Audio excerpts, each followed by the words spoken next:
for having me. Okay, first of all, I'm going to ask for a little participation. If you've ever heard of the Dix River, raise your hand. Good. If you've ever heard of Camp Nelson, raise your hand. Good. If you've ever heard of High Bridge, raise your hand. Okay, we're good. Now, when I did teach 7th grade, and I used to tell this story, and I would mention the Dix River, the kids would go, Miss Coomer said Dix. So I had to tell them it was D-I-X. All right. For several years, many years ago, my last name is still Coomer. I was married to a man named Silas Coomer, and we owned the point of land where the Dix River flows into the Kentucky, just around by High Bridge. It's very wild down there, lots of caves, lots of wildlife. In fact, and just put a pin in this for later, but there was a entomologist from the University of Kentucky who found a species of blind beetle that had believed to have been extinct for about 4,000 years, according to him. All right, so I grew up in Louisville. I did not know much of, I'm an inside cat. But the Coomer man was part Cherokee, and he just loved to go to have adventures. And he got us in so much trouble that he could take such pride in getting us then out of the trouble.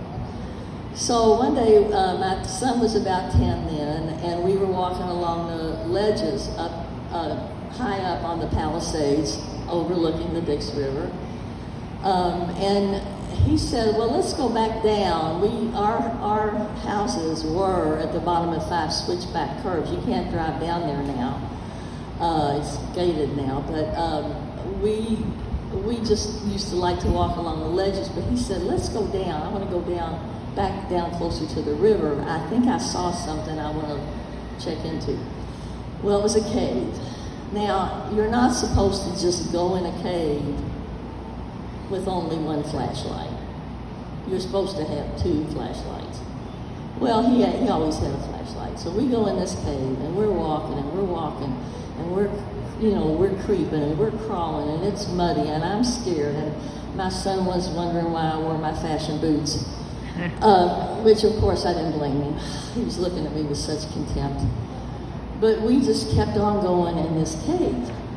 Finally, we reached a cavern. We looked at this huge room, and that was the second that the flashlight, the only flashlight, went out.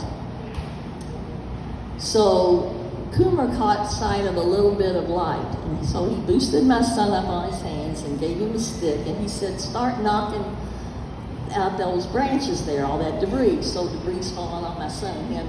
Of course, I and my fashion boots are at a safe distance. There was a pond in that cave that had all these white fish swimming in it. Coomer told me, well, you don't need to have, pigmentation, and you don't need to have eyes that work when you live in a cave. I went, well, that makes sense. Remember the blind beetle now. Okay, so Coomer says, I think I know where we are. I think we are under the sinkhole on Wesley Gifford's land by the sycamore tree. Well, everybody knew the sycamore tree because it was about this big around, and many years before, someone had carved love initials on the tree, and they just got fatter and fatter and fatter. So we knew where we were. So we came up out of that cave without giving not one thought to the fact that we had now created a new entrance/exit to that cave. Hold the thought. Part 2. Months later, I'm driving, I'm at the top of the hill getting ready to go down a switchback, and I see a critter. Now, this is not a tall tale. I'm a hand of God. I am telling you the truth. Now, this thing was collapsed down. I'm just going to show you.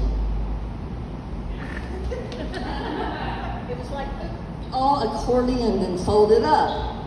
Sort of like we were when we were going through the cave, if you get what I'm saying. It was possum white. It was running blindly thrashing through the brush, just going every which way, looked terrified, looked scared. I'm looking at it. I'm like, what the hell is that? I had never seen anything like that before. In the gate, the shape, nothing. Get down home. I told Kuma, I just saw the damnedest thing up there at the top. Oh, honey, he said, you could be seeing anything down here. There's flora and fauna in this part of the Palisades, unique in all the world, and it's hundreds of thousands of years old. Don't even worry about it. So I didn't worry about it. A flood washed away both of our houses. The log house we worked on for 3 years, the house we lived in. He left me for an older woman. We got a divorce, or maybe it was the other way around. I moved to New York for 20 years, as one does. So I'm in New York, and I'm at the American Museum of Natural History. They had just reopened the dinosaur wing after a very long time, and their poster featured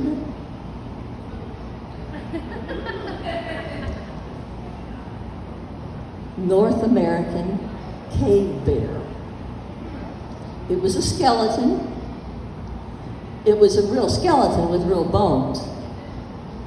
But it was the same structure of what I had seen. Because when you see something like that, that's unlike anything you've ever seen before, you remember that. But you don't think, I didn't think about it. I lived in the most exciting city in the world. I wasn't even thinking about Garrett County anymore. But I saw that, and I said to my friend, I have to go sit down. Can we just go get a soda or something? And we sat down, and I said, my hand to God, I saw one of those. And then I remembered about us just in a cavalier way, knocking all that debris out of there.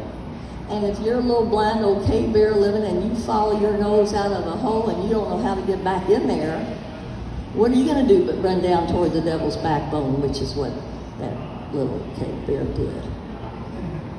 My hand to God.